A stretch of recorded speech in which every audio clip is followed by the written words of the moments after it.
días. Dando paso a la gran sesión clínica del Departamento Médico en el día de hoy, abordaremos el tema neutropenia febril. Mi nombre es Elsie Caterina Escobar Rada, soy residente de primer nivel del posgrado de Medicina Interna en la Universidad de Cartagena.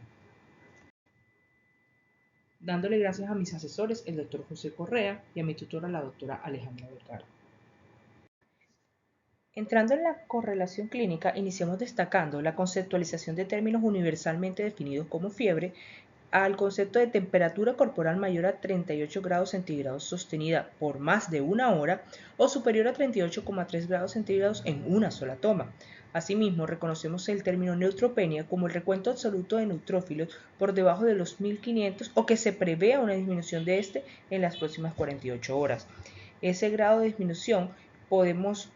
clasificarlo de acuerdo al recuento absoluto de neutrófilos en leve, de 1000 a 1500, moderado, entre 500 y 999, y considerando neutropenia severa, aquel recuento absoluto de neutrófilos por debajo de 500. ¿En qué pacientes puedo esperar una neutropenia? Bueno, si bien no debo pensarlo solo en los pacientes oncológicos, estos suponen la población más propensa en orden de incidencia a las neoplasias hematológicas o sólidas, sobre todo si están recibiendo esquemas de quimioterapias o radioterapias, pero no podemos olvidarnos en aquellos que reciben tratamientos inmunosupresores, que han recibido trasplantes de médula ósea o de células madres, que cursan con infecciones virales graves en estado de desnutrición severa o en edad avanzada. La Sociedad Americana de Infectología propone 3 espectros de presentación clínica de la neutropenia febril, en donde puede existir una infección documentada microbiológicamente, que implica el aislamiento del germen causal del proceso infeccioso subyacente, una infección documentada clínicamente que exalta la determinación del foco infeccioso causal mediante los hallazgos al examen físico, pero sin aislamiento microbiano, y un último escenario en donde el proceso cursa con una explicación no evidente que origine la neutropenia febril. También es importante destacar que hablamos de neutropenia febril cuando estamos frente al primer episodio neutropénico inducido por quimiotóxico en el contexto de un paciente oncológico. Consideramos síndrome de neutropenia febril persistente cuando no hay desaparición de la fiebre después de 5 días de tratamiento antibacteriano empírico inicial de amplio espectro en pacientes de alto riesgo o 2 días en los de bajo riesgo, y recrudescente en aquel que se repite después de la desaparición inicial de la fiebre durante un ciclo de tratamiento antimicrobiano. Las neutropenias severas, es decir, menores de 500, se consideran agranulocitosis profunda cuando el recuento es igual o inferior a 100 y prolongada cuando persiste por debajo de 500 durante al menos 7 días.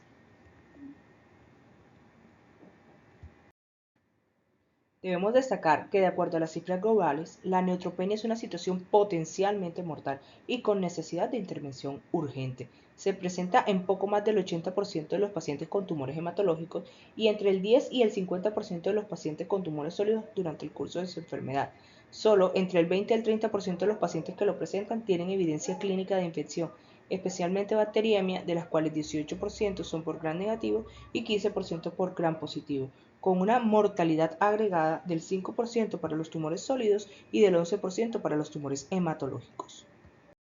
A nivel regional, quiero destacar esta caracterización clínico-patológica y hallazgos microbiológicos de la neutropenia febril en pacientes oncohematológicos en la clínica IMAT de Montería. Un estudio publicado en la Revista Colombiana de Hematología y Oncología se reporta que se analizaron 76 casos de neutropenia febril y que se logró documentar en el 31% de estos pertenecían al escenario clínico en el cual el foco infeccioso no es documentado. Solo hay un 21% con infección documentada, siendo en orden el foco urinario, digestivo, piel, tejido blando, respiratorio y mixto los mayormente identificados. En nuestro ámbito local, en el repositorio de la Universidad de Cartagena, se encuentra publicado el estudio de caracterización clínica y hallazgos microbiológicos durante episodios de neutropenia febril en pacientes con cáncer en nuestro Hospital Universitario del Caribe. Este fue un estudio realizado de manera descriptiva y transversal entre mayo del 2015 a mayo del 2016, que incluyó 31 casos correspondientes a 23 pacientes de 44 años en promedio, de los cuales el 77% padecían neoplasias hematológicas y 22% tumores sólidos. Los principales regímenes quimioterapéuticos que recibían eran citarabina daunorubicina en un 29%, persevd en 19% y platinos en tercer lugar. El 61% de los casos se identificó el proceso infeccioso, siendo la bacteriemia en un 38,7% mayor proporción. Las enterobacterias como la E. coli y la Klebsiella un 47% de estas. El aislamiento por Pseudomonas en un 26% y cocos gram positivos en un 21%. Los pacientes estaban en un 50% catalogados con un performance de calidad de vida grado 2, que corresponde a un encamamiento menor al 50% del día y que requerían asistencia mínima y fueron manejados de acuerdo a los perfiles de sensibilidad mostrados por los aislamientos microbiológicos con piperacilina tazobactam en su gran mayoría, sin olvidar una gran proporción del uso de meropenem, cefepime, vancomicina y antifúngicos en menor proporción.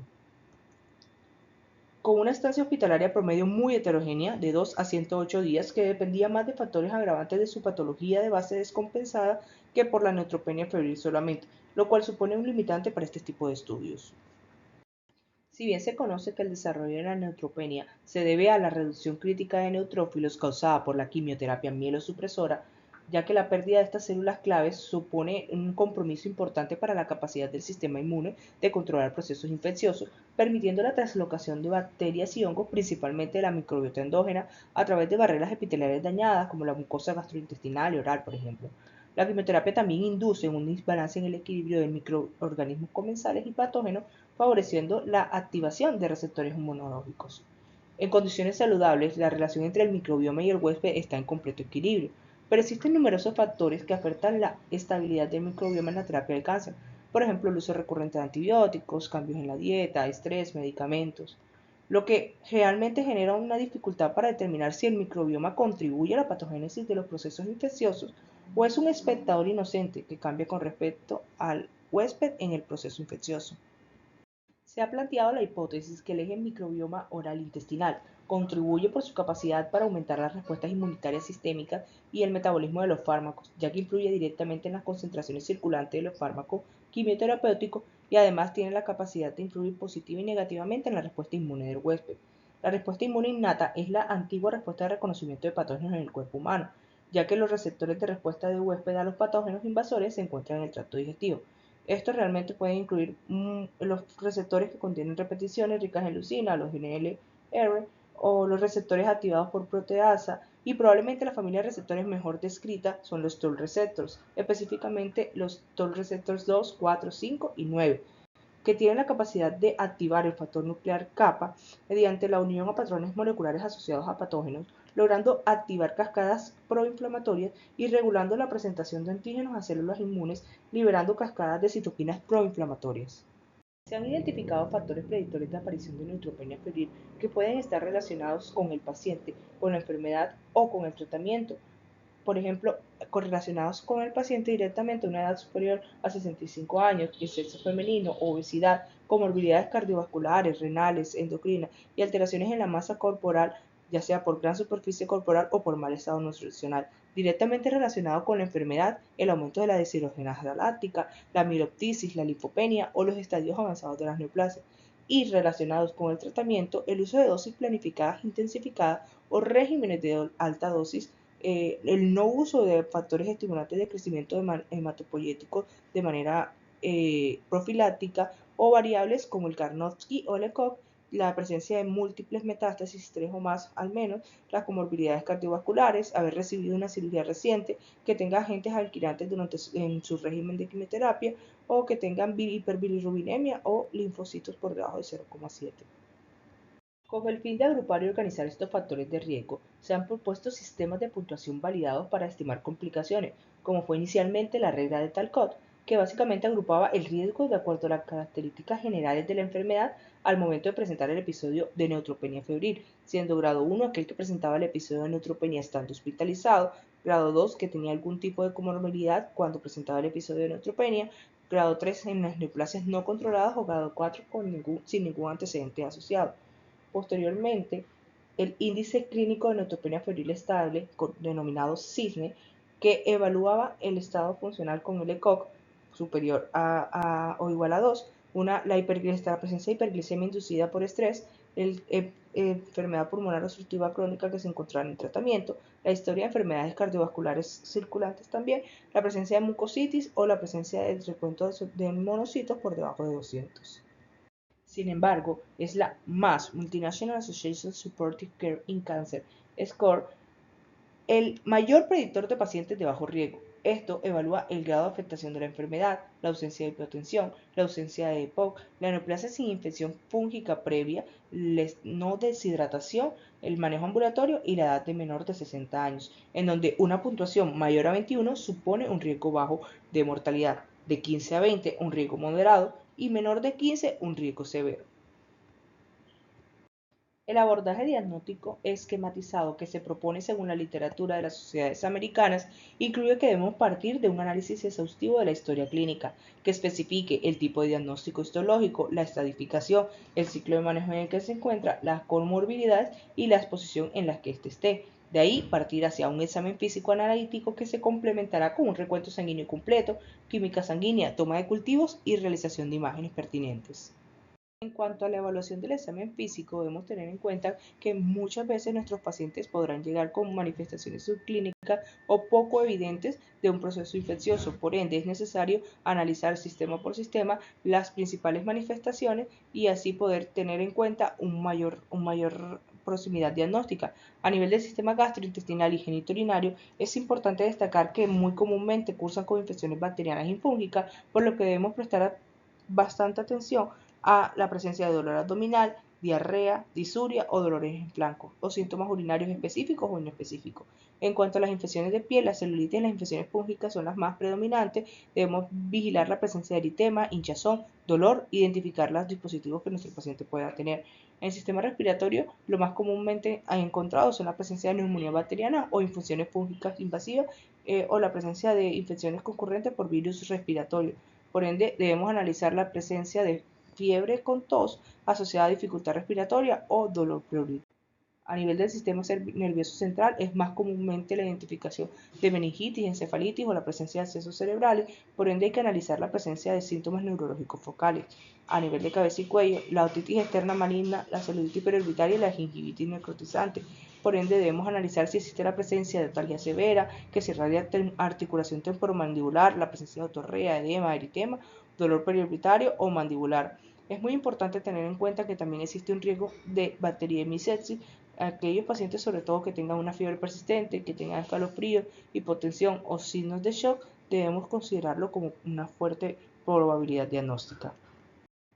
La Sociedad Americana de Oncología, junto con la Sociedad de Enfermedades Infecciosas, proponen en la guía de manejo de práctica clínica para el paciente con neutropenia febril definir si éste se encuentra apto para un ámbito hospitalario o un ámbito ambulatorio. Aquellos pacientes que tengan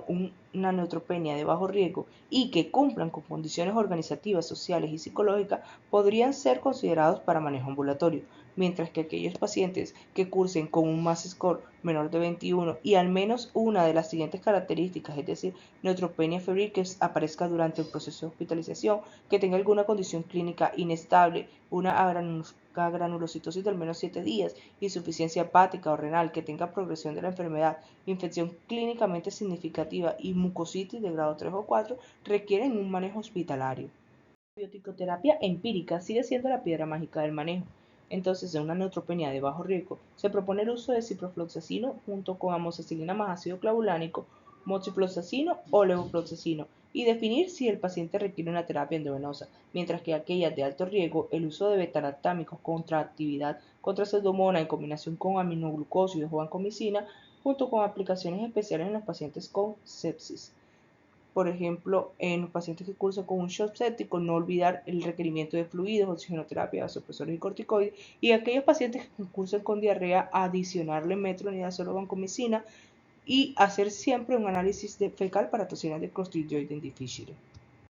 El seguimiento de la evolución requiere analizar la persistencia de la fiebre. En este caso, se debe continuar con el tratamiento actual y considerar infecciones fúngicas. Si además de la persistencia de la fiebre existen datos de inestabilidad, se deben repetir pruebas adicionales y cambiar la terapia actual. Si la fiebre resuelve y nuestro paciente es de bajo riesgo, podríamos considerar el uso de antibiótico terapia oral y si es de alto riesgo, completar un esquema de antibiótico endovenoso. Siempre que haya identificación microbiológica, tratar de acuerdo al germen aislado. El uso rutinario de factores estimulantes de colonia de los granulocitos realmente no está recomendado como tratamiento para todos los pacientes con neutropenia febril. Sin embargo, su adición a la terapia antibiótica puede considerarse en situaciones A las 48 horas de inicio del antibiótico debemos analizar la ausencia de fiebre y hacer un recuento de neutrófilos. Si este recuento absoluto se encuentra por encima de 500, debemos analizar si nuestro paciente se encuentra en bajo riesgo o alto riesgo de complicaciones. Siempre que haya aislamiento, tratar de acuerdo al germen y el antibiograma que nos presente. Si el paciente cursa con bajo riesgo, consideramos la antibioticoterapia de manera ambulatoria, o si este venía con antibioticoterapia endovenosa, considerar rotarla de manera oral. Si el paciente cursa con alto riesgo de complicaciones y el patógeno no está identificado, podríamos suspender los aminoglucósidos y continuar con antibioticoterapia endovenosa. Continuemos el tratamiento por 24 a 48 horas y si reaparece la fiebre, hay que rediagnosticar el curso de la infección. Pero si hay ausencia de fiebre y cultivos negativos, podemos suspender los antibióticos. En el caso de que los recuentos absolutos de neutrófilos persistan por debajo de los 500, podemos continuar terapia antibiótica y tratar de acuerdo al antibiograma si está identificado. Si no es identificado, continuamos hasta que el recuento absoluto de neutrófilos se encuentre por encima de 500 o hasta que haya ausencia de fiebre por al menos 5 días. Mucho se ha tratado de estudiar acerca de los factores estimulantes de colonia de crecimiento de granulocitos desde su aparición hace aproximadamente 25 años y realmente los metaanálisis proponen que su target terapéutico debe estar enfocado, siendo la profilaxis secundaria la principal indicación de uso de estos factores, específicamente en aquellas neutropenia febril post-quimioterapia o en los casos de neutropenia asintomática que pudiese retrasar los ciclos de quimioterapia. También se propone el uso de profilaxis primaria en aquellos regímenes de quimioterapia con riesgo de neutropenia mayor al 20% o que tengan riesgo de entre el 10 y el 20% de cursar con neutropenia y además tengan factores de riesgo adicionales. Sin embargo, el beneficio está en reducir la incidencia y la duración de la neutropenia febril, en limitar el uso de antibióticos y disminuir las hospitalizaciones, pero no se logró una evidencia de impactar significativamente en la mortalidad. En estos casos se considera que debe ser pertinente evaluar otras alternativas como el uso de regímenes menos mielotóxicos o el retraso de tratamientos. Podemos concluir que la neutropenia febril es una emergencia oncológica que requiere una intervención inmediata, que debido a la falta de respuesta inflamatoria adecuada, los pacientes pueden no manifestar signos clásicos de la infección y que los antibióticos deben ser administrados tan pronto como se sospeche neutropenia febril. Posteriormente deben ajustarse de acuerdo a los resultados microbiológicos. A futuro, el desarrollo de líneas de investigación, como el uso de biomarcadores diagnósticos y precoz que nos permitan una identificación y validación para diagnósticos o predictores de infecciones bacterianas, virales o fúngicas, puede ser bastante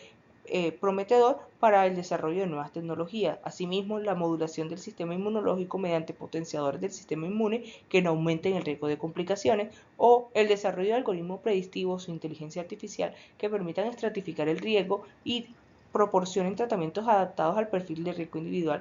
logrando un manejo personalizado, o el uso de terapia inmunitaria avanzada, por ejemplo, terapia basada en células, intervenciones nutricionales o de probióticos, o el uso de transfusiones de neutrófilos, suponen un gran reto para el desarrollo de futuras líneas de investigación. A todos, muchísimas gracias.